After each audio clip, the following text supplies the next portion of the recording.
Greetings and welcome to Unit 2 in our Big Ideas on Transformations, Lesson 2.1, page 44, where we are going to apply what we learned to use the definition of congruent figures to determine whether two figures are congruent. Our essential question: how can you identify congruent figures? Now, ladies and gentlemen, I know that you are working very hard on developing your character and your intelligence, and one of the ways to do that is to make sure you are doing things the way I'm asking you to do them that work for you.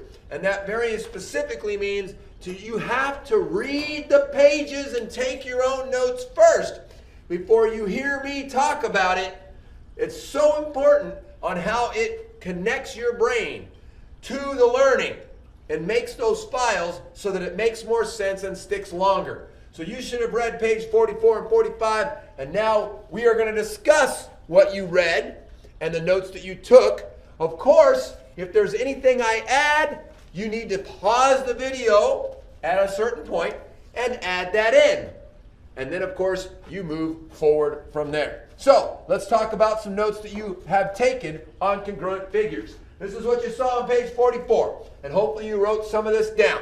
If you wrote that whole sentence on congruent figures word for word, you're not wrong, but that's not going to be as helpful for you because nobody can memorize the whole sentence.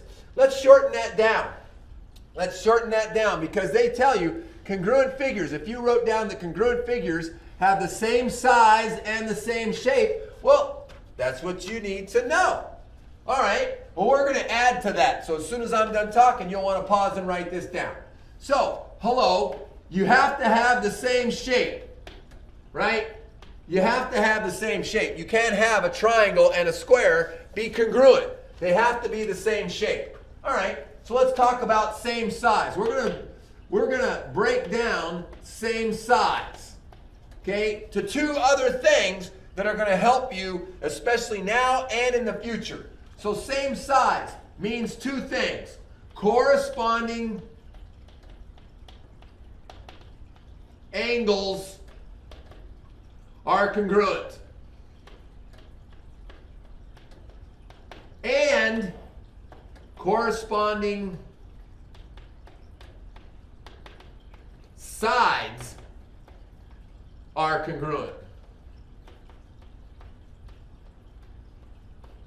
To just say they have the same size, well, unless you have a measuring tool to measure exact lengths of these sides, there's no way of knowing if this red side on the ABC triangle is the same as the red side on the DEF triangle. There's no way of knowing unless you can measure it, or they tell you. So to just say the same size, that's not good enough. So here are the three things. Three things that you want to remember for congruent figures: same shape, corresponding angles congruent, corresponding sides congruent. Don't say same size, hello. Obviously, if it has corresponding sides and angles that are congruent, it is the same size. So as you look at the picture, however you chose to draw that, hopefully with color or any of those other things, that you can talk about the corresponding angles and the corresponding sides. Hello, that's what we just wrote right here to talk about what makes them the same size. All right, so let's do some examples. The first thing we're going to do with these congruent figures is to name the corresponding angles and sides. So they're telling us that these figures are congruent. So we know they're the same size, we know they're the same shape, so we're just going to name the parts of the size that make them congruent. All right, so the first thing we're going to do, let's go, okay, I'll start with red. I'm going to start right here. I'm going to go with sides. So side AB and side DE. So I'm going to go sides. So I have AB congruent to DE. Okay, and or corresponds. We're naming the corresponding sides. So I'm just using a dash to say these are corresponding. If you want to put an and, or you want to write the word and, that is fine. However you want to do it. We're not going to use similar, and we're not going to use congruent symbols. So side AB and side DE. Now there's an important thing about how we're labeling that. If I talk about side AB and I put A first, then its corresponding side has to have the corresponding parts in the same place. So since D corresponds to A, I write D and then E because E corresponds to B. I would not write AB corresponds to ED. Yes, kinda it does. But you want to be using proper terminology the way we do it with geometry, because these are geometrical figures. So this is no bueno. No bueno to write it that way. You have to write corresponding parts in the corresponding order. All right, so let's go to another one. We're going to go down here. I'm going to change my colors, and I'm going to say that BC is corresponding to EF. Now, could I write CB corresponds to FE? Sure. That one works because I'm using the corresponding parts in the right order. So either one of these is okay. This, no bueno, the way we did it the first time. All right, one more. Let's go with green. I'm going to go over here and mark these sides right here. And I'm going to go AC corresponds to DF. Nice. That's the sides. Let's go with our angles. All righty.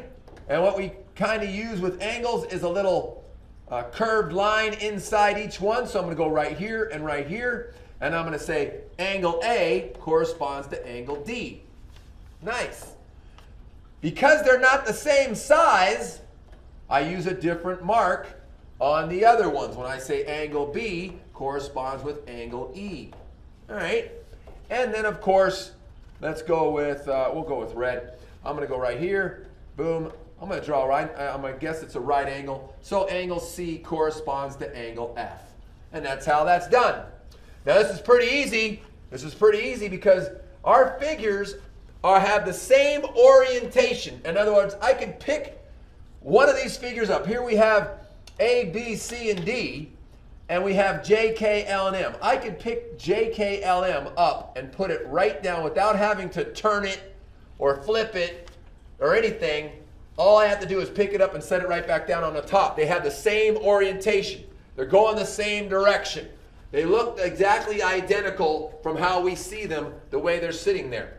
They're not always going to be that way. Sometimes you'll find them going different directions. Sometimes they'll be flipped. In fact, when we do our quick write in a minute, that's what you're going to have to deal with. Please notice right here we have written that figure ABCD is congruent to JKLM. So you might want to mark this down. This is the congruence symbol.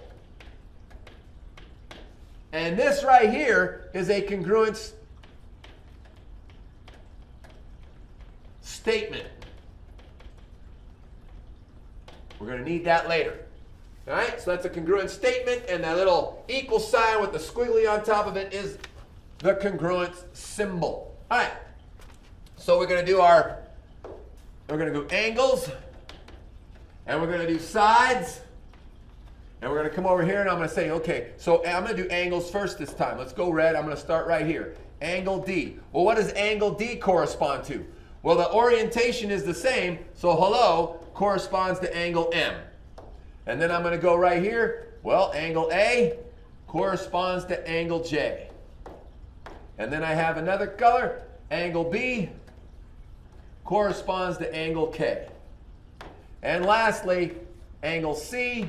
I only put one squiggly in there because of the color I'm using, but you should, since I'm talking about a different one, I could put 4 in here. Okay, it is the same size as some others. We'll talk about that later. But I'm going to go angle C corresponds to angle F. We'll talk about more of that later. Let's go back and go right here. I've got this side. Side AD corresponds to side JM. I have side, let's go blue. I have side AB corresponding to side JK. Pretty easy to do when the orientations are the same. I have side BC corresponding to side KL. And lastly, I have side DC corresponding to side ML. All right? So pretty straightforward. Looking at the figures, naming the corresponding parts, seeing that we do have a congruent statement because these figures are congruent. So I handed this to you, and you will be able to now name the corresponding parts of these congruent figures. So you're going to name the angles, you're going to name the corresponding angles, and you're going to name the corresponding sides for these two congruent figures. Nice. And notice, they don't have the same orientation. They're not facing the same direction. So I don't think it's going to be much more difficult with this figure, but there are going to be some other ones that are a little bit more challenging. Of course, we'll have those. Ladies and gentlemen, when you finish your quick write, please take a break. Come back and see me in just a few minutes. Later.